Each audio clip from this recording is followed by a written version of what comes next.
This next setup, we're going to use 3 lights. It's a very, very easy setup, but it does require one accessory that makes this look work, and that is you have to get the reflector that came with your strobe. If you don't have a reflector, chances are yours came with it, but if it didn't, you're going to need a reflector. But here's the thing that you're going to need: a grid spot.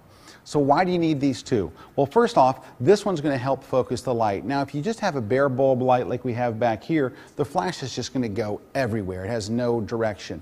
By putting the reflector on it, it kind of sends the light in somewhat of a direction. It sends it a little more like this, but it still kind of goes everywhere. Not nearly as bad as if you didn't have it on, so it does focus it to some extent.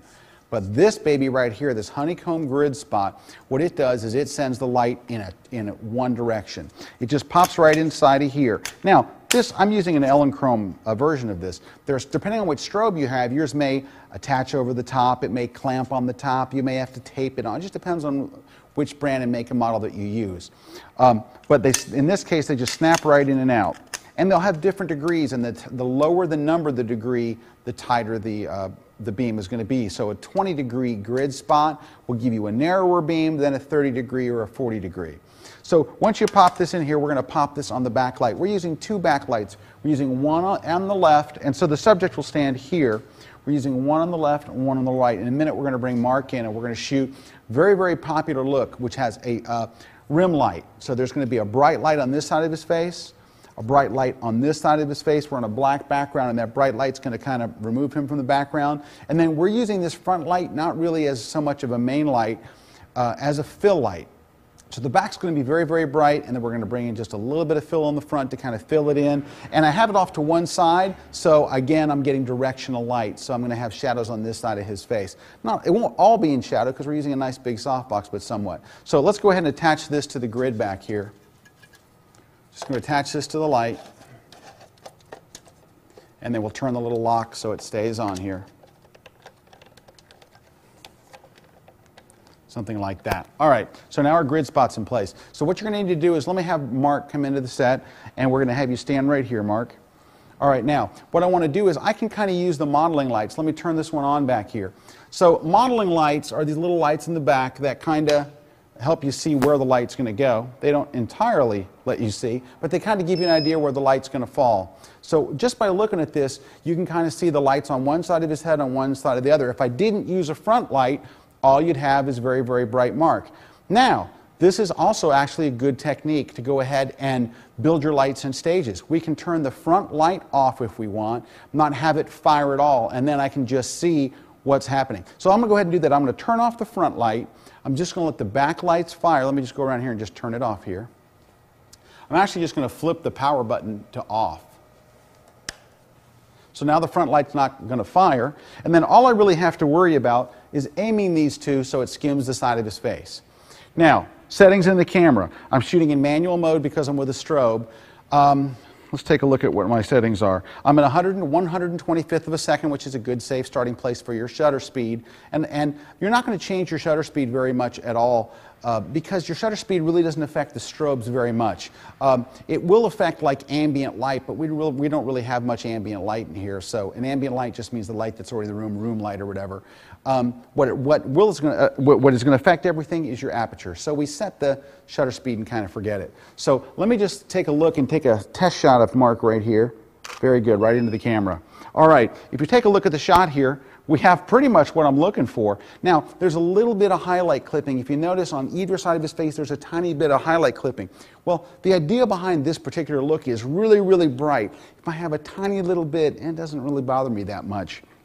But at least I can see now if it's balanced. It's actually fairly well balanced, and the only way to do that is through trial and error. Now, I was able to see with these modeling lights, I can see pretty much just even looking at Mark right here, I can see that this side of his face is pretty lit equally with the other side of his face. So both sides look pretty good, but of course the middle of his face is completely dark. So then we'll turn on this strobe and do a test. But if you try to do this all at once, it's kind of tricky. Now, I'm going to probably keep the power on the very front one here as low as I can get it. On this particular one, the power setting is 1.5, and this thing will go up a lot higher. But at 1.5, it's not going to put out that much power. I really don't want to overlight, and this is supposed to be a dramatic look. So what we're going to do is let's do this. Let me come in here and get a kind of a wide shot on you here, Mark. And let's see. All right, well, we're getting a pretty good look. I don't know if there's... Okay, every once in a while you get lucky and it comes together. In this case, it really looks pretty good. I don't really have much to change. I've got the skim lights on both sides. I have the light to the side. It looks pretty good. All the shadows look good. Now I can just take a moment and kind of focus on working with Mark and getting the look that I want. So I'm going to shoot some portraits here. Let me go ahead and get a couple, and we'll just get a little bit better composition. Again, I'm focused on his eyes. Make sure the eyes are in, because if the eyes are out of focus, nothing else works. By the way, sometimes you'll see me when I'm doing this moving the camera up and down like this. What that's doing is it's me being lazy. Rather than actually moving the little dot up to his eye, what I'll do is I'll focus on his eye, I'll hold the shutter button down halfway so it locks right there, then I'll recompose. But really the right way to do it is just save yourself the time. So the right way to do this, Mark, if I was really doing it the right way, is to press it down halfway, move the thing so it's already on your eye right where it is so I don't have to keep recomposing. I can just worry about shooting. And then everywhere, even if I turn the camera this way, or this way. All right, Mark, put your chin down a little bit for me, and actually look down. There you go. All right, that looks good. All right, put your hands together in front of, yeah, just like that, good. That way if I can get a little more shoulder in there, I can back off. I'm going to step back just a step or two, get a little bit more wide here. Just like that, very nice, very good look. All right, I'm going to have you actually look at the light. Don't look too far because I don't want to get too much of the whites of your eyes. Back a little more towards me. There you go. Good, good, good. All right. All right, I'm going to have you look. So don't look to the center of the light. Look a little bit over this way. A little bit more over towards me. Look, leave your head where it's at and just the eyes. There you go. Perfect. Oh, that's good. So your eyes are right where they need to be.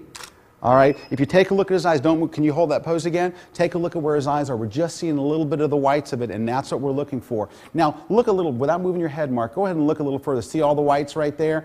You see this again and again, and that's not what you're looking for. Now, bring your eyes back a little bit. See how he's still looking away? He's kind of in a two-thirds view, or a three-quarter view kind of thing, but he's not really, you're not seeing the whites of the eyes. You're seeing more iris, and that's what really looks good. Alrighty, now, there's something you're probably wondering about. So how do you control you have lights firing right into you. How do you keep from getting lens flare? And that's one of the things you're going to get. Well, there's a thing you can add to this that makes your life a lot easier than worry about controlling lens flare, and those are flags. They're basically pieces of black fabric. And what we do is we put the black flags between you and those two lights in the back so it's not blowing you out. So I'm going to have Brad and David just bring in the flags real quick, and I'm going to shoot between them so it kind of makes a little bit of a tunnel. That way I don't have to worry about getting any lens flare off of those two back lights. So let me step back a few feet. All right, so from where I'm standing, let me move this a little bit more in. Perfect. I don't see those lights on the back at all. Now I get everything set first. Now I got this little tunnel to shoot through. I don't have to worry about any lens flare coming from there at all. And that alleviates one of the biggest problems. So how do you know if you're getting a lens flare? Well, number one is lens flare will actually wash out your photos. You may not just see the rings like you're accustomed to seeing outdoors and things, but what you will see is your photos look washed out, for lack of a better term. Now in some cases we're doing beauty stuff and you're shooting on white. Sometimes you're going to get a little bit of that. Certainly you can fix that in Photoshop with one slider. Just take the black slider and drag it to the right. But you know what? I don't want to have to fix it in Photoshop. I want to get it right in the camera. Putting up these flags is easy. And these flags are about 24 by 36. These are Westcott's. This one's a Westcott, and this one I think is from Avenger, I think, makes these. No, Matthews. Matthews makes those. Although I like the Westcott, honestly, I like the Matthews better. They're a little more rigid than these. These collapse down. These don't. So there is an advantage to each one of those, but I love the Matthews. Okay, so that's kind of a look at how to put this look together. I'm just going to shoot a couple more snaps of Mark, and then we're set to go. All right, let me have you look straight down, like really put your chin down, just like that. Good. That looks good. Very nice. All right, I'm going to have you look that way now. There you go. And now bring the eyes back a little bit more. Very good. Perfect. Right there. That's it. That's it. All right. Good job. Okay. We got it.